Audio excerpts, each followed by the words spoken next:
You are listening to the Jboy Show, your number one source from the SEC. My goal was to run through his soul and grab his heart when I run through his soul.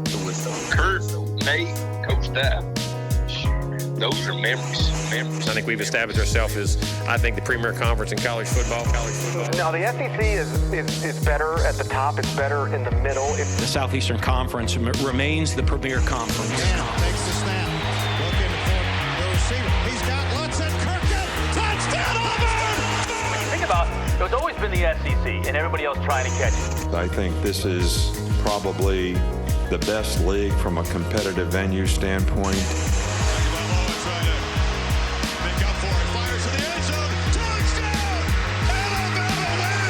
They have the most capable teams. You just look at those programs, the way they recruit, how they invest.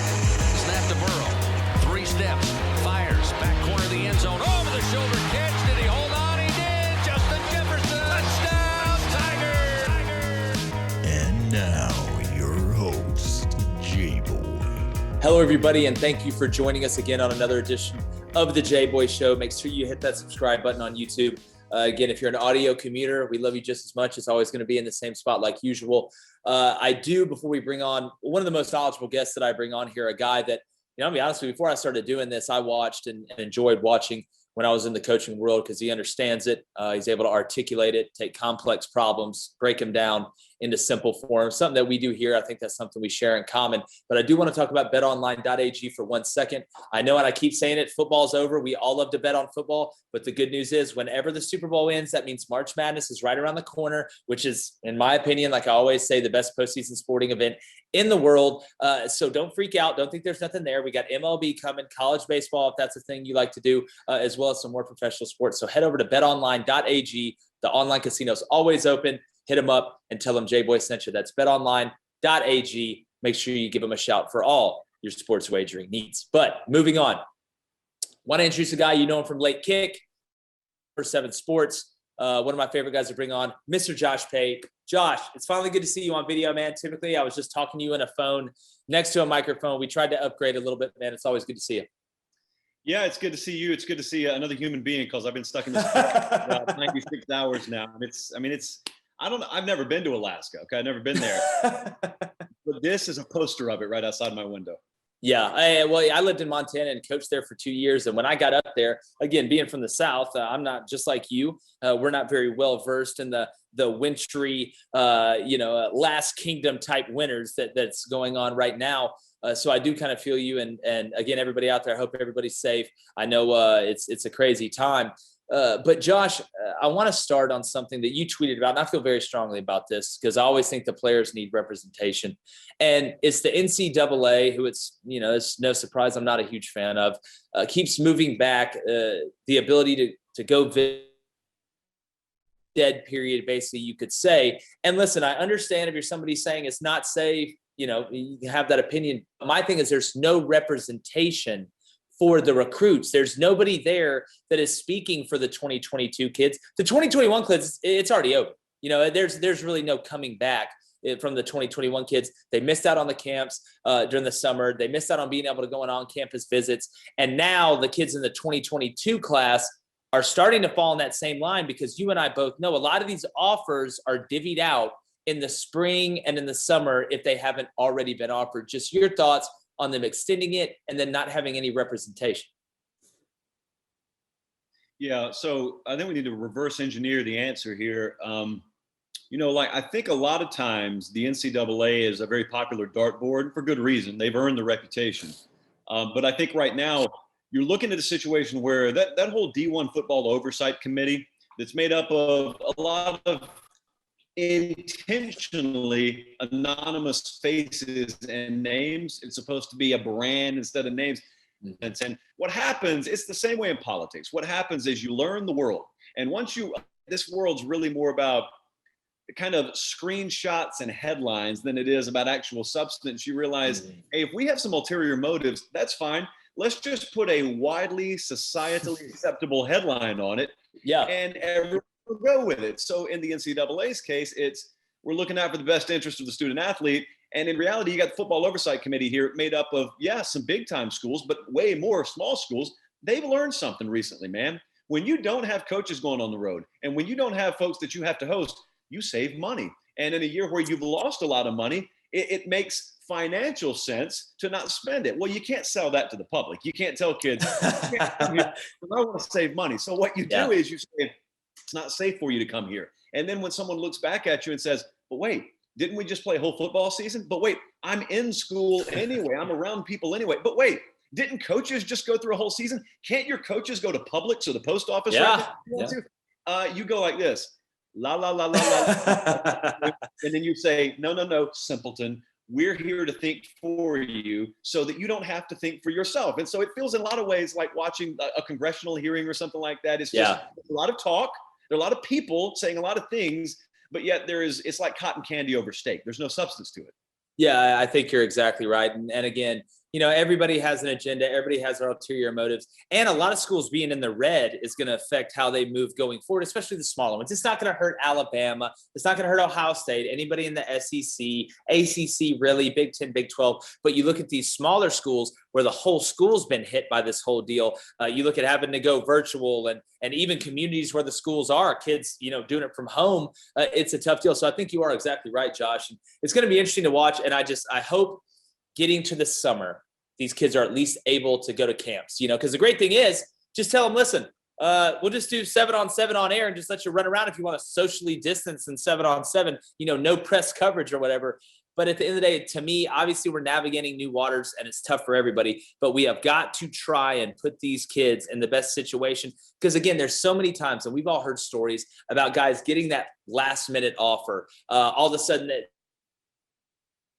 my tape just came in. They actually just found me randomly. We need to offer this kid, and he goes on to be a superstar and in the NFL. But you got to have that opportunity to be able to take that avenue. And I think that's something that some guys are missing because evaluations are hit and miss. It's hither, it's here and there. But you have to have the opportunity. And kind of in that same vein, but not really. I think we're hanging around the same neighborhood. I do want to talk about Dylan Brooks and Tennessee. We're recording this on Friday. Word just got out that now it's a full release instead of a conditional release, to where since he signed with Tennessee, they have a head coaching change, NCAA investigation looming, wants to get out of his NLI, and they say, oh, you can go anywhere but the SEC. Now he's free. And to me, what I don't understand, Josh, and from whoever the PR person is at Tennessee, it's just not a good look. Because number one, you're not helping yourself by doing it. The kid doesn't want to stay there. If he did stay there, then it was going to be a problem in the locker room. He didn't want to be there. And I understand people that say, oh, well, he signed. Well, there's a word. It's a life-changing event can get you out of the NLI. To me, when the head coach gets let go and an NCAA investigation is looming, that is a life-changing event because it affects way more than what people do. Eyes on you, being able to go to bowl games, postseason, and stuff like that. Can you just tell me, and I don't think there's an explanation for it, but why did Tennessee wait so long to do this? And what could they have possibly gotten out of it other than to look bad when they already look bad, regardless of how you think in the Rock Taylor situation? So I didn't say anything about this on my show last night. I haven't said anything until like right before we recorded and it was made official. And the reason I haven't is because I learned a tough lesson on one of these deals a few years ago. And what I learned was a lot of times it's not nearly as black and white as it looks. There are a lot of shades of gray in these things. Now, in principle, the general overarching 50,000 foot principle, I agree with this sentiment. However, what I realized with the situation a while back was when you have a questionable situation of letting kid out of a scholarship, not letting a kid out of a scholarship, there's one party that's highly motivated to talk. There's another party that has no incentive to talk whatsoever. And so sometimes, and I'm not saying this happened here, I'm saying general principle, sometimes some false messaging gets out there and there's no counter to it. And since there's no counter to it from the university, you think, well, that message must be true. And so I looked at this situation and I said, oh, I hear what's coming from Dylan Brooks' side. May very well be true. I'm not hearing a whole lot from Tennessee's side. It may just be horrible handling of it from a PR perspective, or it may be that you had, a lawyer sitting over here just off camera saying, nope, can't do it yet because of this. I know people who have been through the process. So now what we know is the guy's been released from his NLI. And so now the question will be, and you may or may not get an answer to it. The question will be, okay, why did you guys wait so long? Well, oftentimes you don't get an honest answer there because the parties involved, either A, from a legal perspective, or B, from an academic perspective, aren't permitted to talk about it. Or then you may just have the good old-fashioned C of, it's none of your business, we run our program however we want to. But at the end of the day, in August, no one's really going to look back and remember a bad 48-hour period for Tennessee, aside from maybe people immediately close to the situation. Yeah, well, I would say, Josh, I think coaches from the SEC that go into another kid's home and it's down between Florida and Tennessee. And if I'm a coach at Florida, I say, well, look at how they treated Dylan Brooks. How do you think if something were to happen, they wouldn't treat you the same way? Because it's not really what me and you think about it or really what anybody else thinks about it. It's what that 4 or 5-star kid in that home that's surrounded by his parents. And from a negative recruiting front, these coaches are going to remember it and they're going to take that with them. And it may be the difference because it's there and it's plain. And I do want to make sure that we say that everybody understands the circumstance. This is not a kid that signed to a coach that is still there with a clean program and just decided he didn't want to go. That's not right. To me, if there's no life-changing event, you sign that paper, you should go to that school. But when the head coach gets fired, it's like this. Just for example, Crain takes a job at a big financial firm. And all of a sudden, the guy that hired me that I was supposed to be working for, that I put my trust in, gets fired. And I find out the company's being investigated for fraud. And there's a lot of big problems coming. I'm not going to take that job, and I shouldn't be legally compelled to take that job. So to me, that's the argument, because I'm not arguing for the lawyer. And again, I understand lawyers saying don't say anything, but how about you call the kid's high school coach that just came out and said, I haven't heard anything from Josh Heupel in a month. To me, that shows more about what's gone on. And this isn't really the first time that they've ruffled feathers, but I think it has to be circumstantial. And when you look at what happened, and look, I agree with you. There is many times way more than what people think when lawyers are like, listen, you cannot say anything from any standpoint about this until it's cleared. But somebody got smart real quick over at Tennessee, because from a recruiting standpoint, we may not be talking about it in the media, but that's not going to matter when you're sitting in a 5-star offensive tackle's living room and it's down between you and Tennessee. And you say, well, you come here to Florida or you come here to Auburn and Georgia. Look, we're going to treat our guys right. At Tennessee, they obviously are in it for themselves. Let me tell you the Dylan Brooks story. Yeah, I would do that. But then if I'm half decent about the way I go about my business, I can walk in his living room in about 10 minutes and tell him, hey, here's how it really went down. And also, by the way, we tried to call him and couldn't get through to him. His high school coach didn't commit to us. He committed to us. We tried to get him. We couldn't get in touch with him. So you heard that story. Let me tell you the full story. When I walk out of his living room, if I haven't smoothed things over with that future recruit and convinced him that he needs to make the best decision for himself, and here's how things are going to be moving forward, and that was a deal that was halfway tied to a last staff, halfway tied to this staff. If I can't convince him of that, I was never going to convince him to come to Tennessee anyways. The way that's a rational thought. But you and I both know in today's society, perception is reality, regardless if that's something you want to wear or not. And again, look, like you said, will we be talking about this in a month when we get ready for spring practice? Let me say that again so everybody can hear that. When we get ready for spring practice, which we haven't had in a while. And I want to get to that, Josh, because I know you probably feel strongly about it as I do about preparing your team. And I know that's something I think you've actually discussed on your show. But I find it so interesting just because I don't see the silver lining in it for Tennessee instead of saying, listen, just let this guy go. But I will say the coach at Handley High School is a guy that's very, very respected around the state. He's been there for a long time. And it's really just more of a courtesy thing. And I don't think he'd come out and put Tennessee on blast like that without, with any stuff. But again, you know how smooth talking some of these guys are. And I'll say this, I do want to say this. There's guys on Tennessee staff that I know right now. Jerry Mack, the guy they just hired to coach running backs, is an outstanding human being. I coached with him at South Alabama. He cares about the kids. He's an unbelievable man. He's an unbelievable coach. So I don't want to paint this broad brush on everybody. And look, everybody makes mistakes. Auburn screwed up. Georgia screwed up. Alabama screwed up. They've all screwed up. It's just what's in the news now. But I do want to move on, Josh. And I want to talk about spring because at the end of the day, that's when these teams are formed. And with all the quarterbacks in the league that are the turnover at quarterback outside of, 3 or 4 schools, do you think we're going to see a drop off this season from a team like Florida and maybe somebody like a Missouri with a Connor Bazelak in year 2 with Eli Drinkowich, which I thought he was kind of underrated throughout the year, the way he handled himself in some of those games. Do you think we're going to see, those teams be affected more and take a huge step back? Florida, for example. I I don't think you could expect anything other than a step back from Florida. I don't know how. Yeah, that's true. How do you stay at cruising altitude when someone cuts a wing off your plane? I don't know how that works. Yeah, no, you're right. That's independent of what I think about Dan Mullen or what I think about Emory Jones. It's just, I mean, they had a squad last year. They did, the Kyles. So, I think probably with the Missouri deal, that's one of those some greater than the part situations that sometimes you get from just hiring the right head coach and letting him go to work. Yeah. And it's kind of what they did at Missouri. Missouri, when Eli came in there, it wasn't a situation where he came in and had this really bombastic intro press conference and they were in the headlines all year. Missouri came in. He said, "Hey, I'm Eli. I'm probably going to be a little bit rigid with the media. Leave me alone and go to work. And if you're on your way to Canada one day and you happen to stop through here, you can stop by and visit us. But they're kind of up there doing their own thing. Well, I mean, that's kind of the way Gary Pinkel did it. And guy ended up. I like that. Yeah. So yeah, you could see that. But as much as we ask about that, I'm interested for all these folks who cry about parity and needing more of it interjected in college football, or injected, I guess, and thinking the only way to do that is to change your postseason format.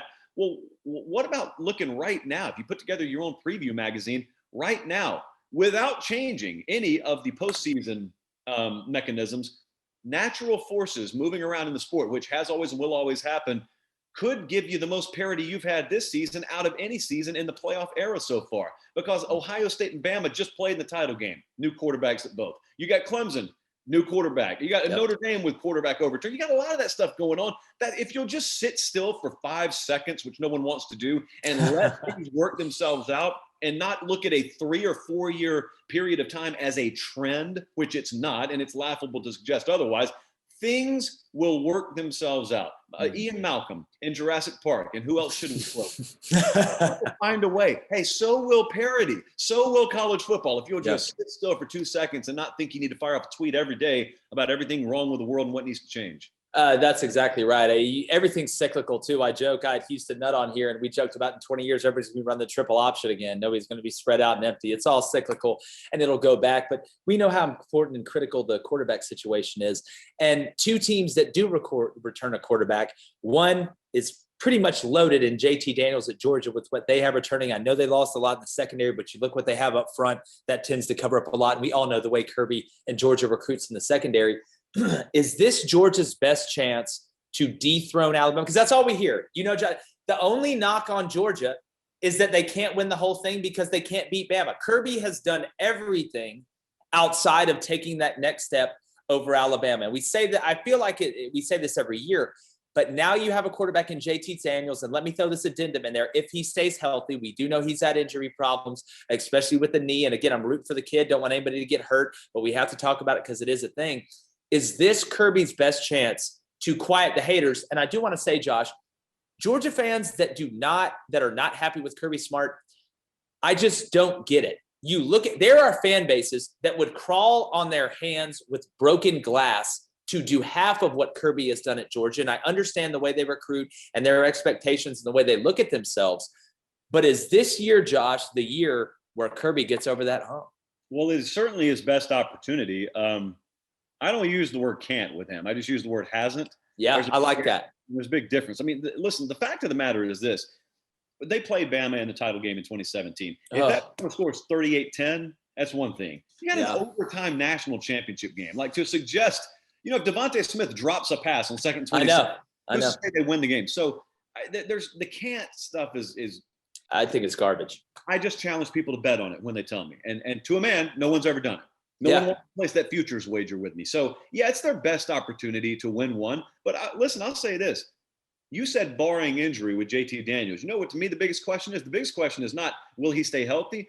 My biggest question is, if he remains healthy, let's say I could guarantee that, is he still going to be among the elites in the sport whenever we find out what Bryce Young's going to be about at Alabama, whenever we find out what DJ Uiagalelei is going to be about at Clemson, and then we compare JT Daniels, much older guy, but we compare him to some of these younger guys.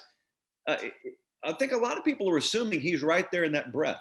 And I'll tell you, I think he's got immense upside too. But I've talked to some people in the, let's say the scouting world, who believed even when he transferred that your peak, your potential ceiling that you're looking at with that guy is probably a lot closer to already being realized than many think. And what they were saying basically is don't expect 30 or 40% quantum leaps in production for him once he gets to Georgia.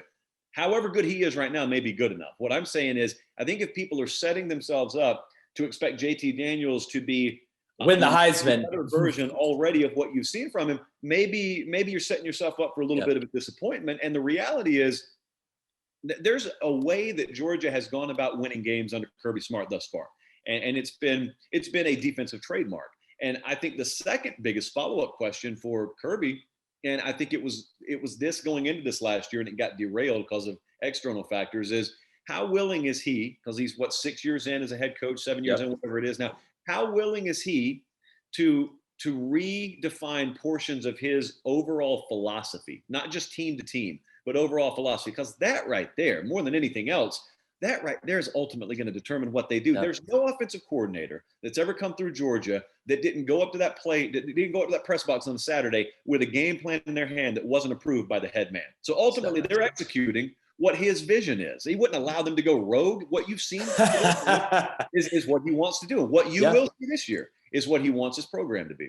Yeah, no, it's a great point. I mean, we had Hudson Mason on. He said the same thing. And it's funny because I talk about the evolution that Nick Saban made offensively and realizing, hey, we're not going to beat everybody 9-6 or 24-3. We're going to have to start scoring or we're going to turn into a dinosaur. I think that's what makes Nick Saban what he is, understanding I can be the best, I can be elite, but I have to evolve. And Josh, I agree with you about JT Daniels. I don't think he's going to be a guy that's going to come out and win the Heisman and put up crazy numbers. But in his situation, he doesn't have to. I mean, you look at the quarterback that got him to the national championship with the guys he has around him. You look at Pickens, you look at that team, you look at that offensive line coached by Matt Luke. He has to be good enough. He has to make good decisions. He has to understand when to throw the check down. And it's okay to throw for 225 yards and a touchdown and run for 275 or 300 and beat a team 27-10, 27-17, because Georgia's defense, especially up front, should be good enough. But I think it's those games, and like you mentioned, against the Alabamas where you got to score. There's going to be 3 or 4 games during that season where he is really going to have to play at a high level against an elite team. But you can't do that, to segue to your next point, something we've talked about a lot on this show, if the offense is not allowing him to try and push the ball downfield. And again, a point that Hudson brought that I thought was fantastic is balance isn't 50-50. You will never be 50% run and 50% pass. That's not how it works. You want to be 60-40. You would kill to be 55-45. But at the end of the year, that's not going to happen. What balance is that defense has to be afraid of everything. They have to honor everything, which does what? It spreads them thin. And what I think JT Daniels does is the best part in his game to me is his deep ball, his ability to throw the sail to the field, his ability to throw the corner to the field, and making that transition to understanding that the check down to get in a 2nd 5 is not a bad play, but we have to have the back end scared about us going over the top, because we all know if they're scared about going over the top, they're going to get softer in the run. And what does that do? It lets you dictate the pace. And if you can dictate the pace, you can dictate the game. And that's the trick against Alabama and Clemson and Ohio State, because what do they all do? They dictate the pace of the game. So I agree with you 100%. If you think JT Daniels is going to be Cam Newton or somebody, he's not going to be. And real quick, I do want to give a shout out to our friends at eBay. Go over to ebay.com/sneakers, whether you want old sneakers, new sneakers, J's, Air Force Ones, Crocs, whatever you need. Just check them out at ebay.com/sneakers. They got a team of authenticators. They'll guarantee you're getting what you're paying for, what gets sent to you, the box, logo, everything. The whole group's going to check it out. So check out ebay.com/sneakers and tell them Jboy sent you. But Josh, great stuff as usual, man. I love bringing you on here. It's amazing. You can have a sports show and debate and not scream at each other. Who'd have thought that could ever happen? But at the end of the day, looking toward this next year, looking across the league, I'm very interested to see the way Bo Nix develops, if he ends up being the guy. I know Tyler Shug, a guy from Oregon that played a lot, in the transfer portal. They've been talking to him. Do you think that under the right tutelage and with an offensive line that is just good, let's say good, they don't have to be elite, is Bo Nix a guy that you could see taking that next step with Mike Bobo and Brian Harsin? Or do you think the clock in his head is going so fast that he's looking around for the alligator from Hook? I think he's the most underrated quarterback talent in the SEC right now. I can make the argument in college football. I agree. I was around. Well, I covered Bo Nix a lot in high school. Like, I watched him. So I remember the class he's coming out in, looking at him, comparing the skill set there to the other highly rated quarterbacks in that class. He compared very favorably to them. The problem was, and a lot of us could see it at the time, he was going to a place and a system very ill-equipped to develop him. There was no track record of having developed a quarterback in-house at that program at that time. And so he went there. I understand why he went there, a lot of attachment, but he goes there. And I don't think he improved a bit from the time he was in high school to the time he got on Auburn's campus and has been there. Well, it could be that only now in his, third year there, the right staff or combination of staff members have walked in the door to start scratching the surface of his potential. But the problem is he's not a true freshman. The problem is you possibly have to deprogram a lot of him before you start developing him for your system. That would be my biggest concern with Bo Nix. But yeah, to answer your question, I think that's possible.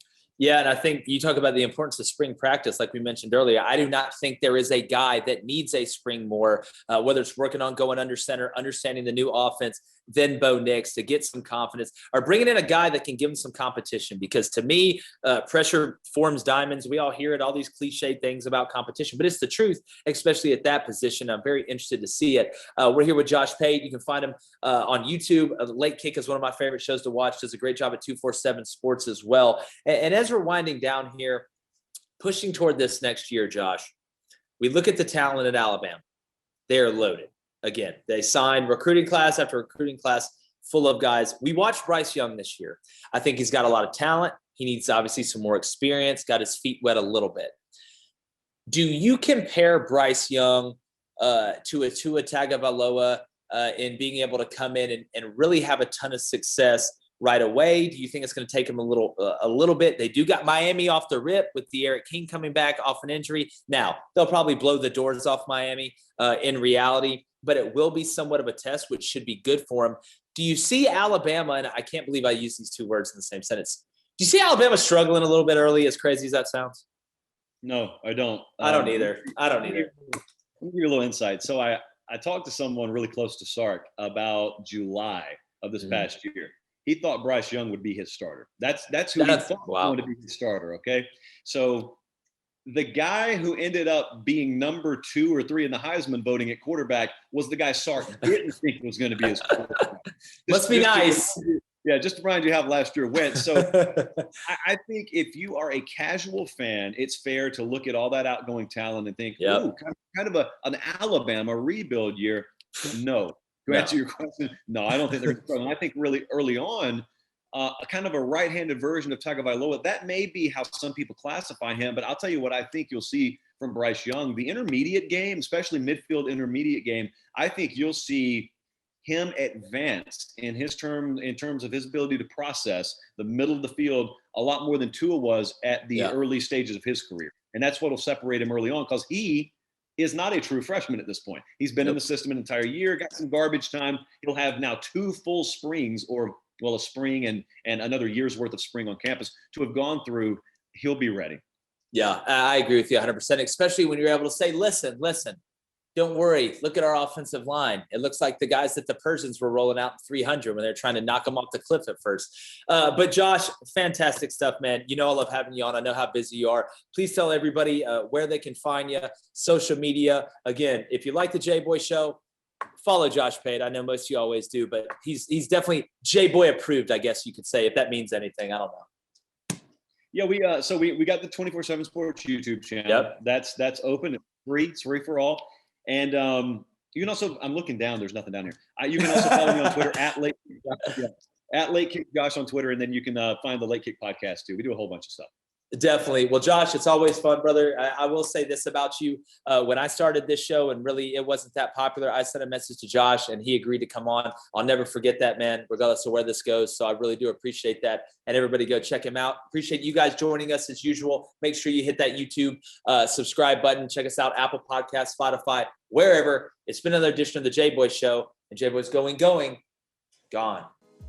The Jboy Show is produced by David Cohn, technical director Dave Hammock, creative director David Culbertson, audio engineer Feyzan, production assistant Kyle Orr, and our executive producers Jake Crain, Vince Thompson, and of course we film at Melt Sports in Atlanta, GA. So come check us out.